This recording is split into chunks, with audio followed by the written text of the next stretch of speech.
Usually a garage door contains three components. First one, the door itself. And second is the motor and the light, that compartment. And the third is a wall mount manual switch. So that's for controlling the door by pressing the buttons. You can lock it here.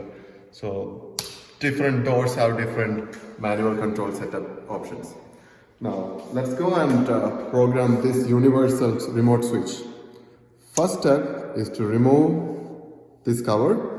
Then you will have a learn button, a programming button, the black button inside. So let's go near to the garage motor and press that button. When you press that programming button, the blue LED light will come on. And the next step is to press on the learn switch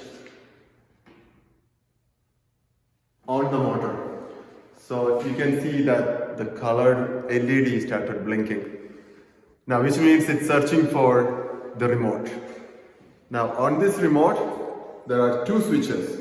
You can press one of the switch, select one of the switch, and keep pressing until you hear a click or the light will turn back on.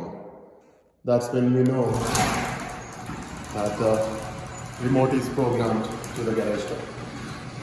The door is opening. Now you can put back the cover.